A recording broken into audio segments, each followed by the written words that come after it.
Hey, what's up guys? Derek Spivey here, Performance Edge. With me I have Mitchell Walters, the Tampa Bay Rays organization, and today I want to send you a quick video, kind of a couple how-tos. We're getting ready for our season, so really fired up. Hope to see you guys out there on the field soon.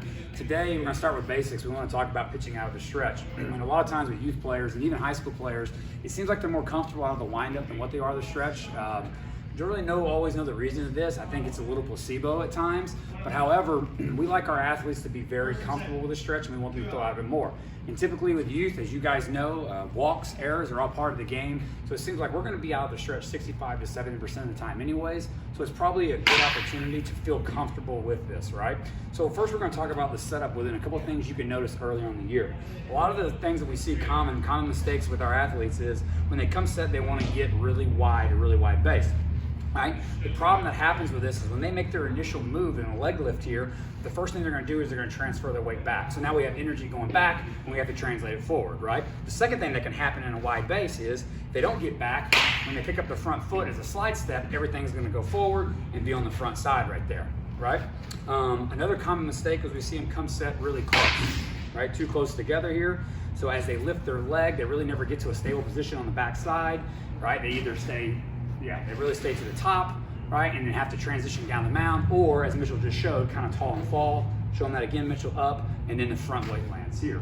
So remember, when we're pitching, our goal is to stay engaged in our back leg because we pitch in the slope. And when we get the foot strike, you show them, Mitchell, when we get the front foot strike, our weight is still bearing in the back hip here, right, not bearing on the front side where a lot of youth pitchers are. And when that happens, it causes the arm to be behind, we get a rotation in the arm's late. This is a very typical problem we see in youth athletes and pitchers.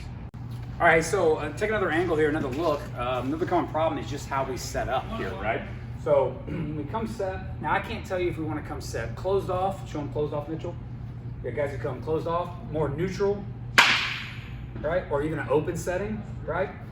What works for you, what works for you. If any coach is ever telling you have to do it one way, that's not true. However, where your weight is on your feet, where your weight is engaging the ground, how you're on the rubber does matter. That's why we like to spend time. Although this is a very simple lesson, it really matters because how our body starts, right, may dictate how we finish.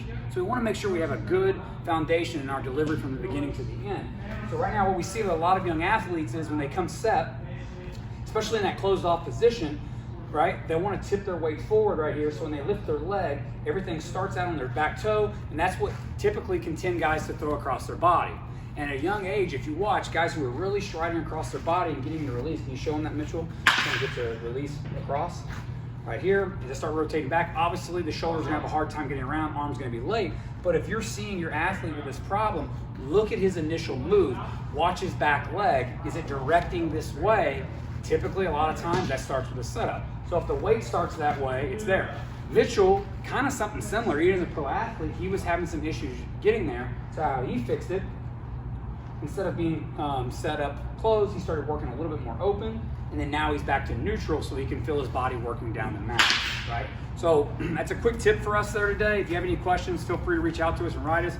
Again, I know it's simple, right? But how we start and our initial move to the plate can really dictate where we're gonna be when we get to release. If that's not right?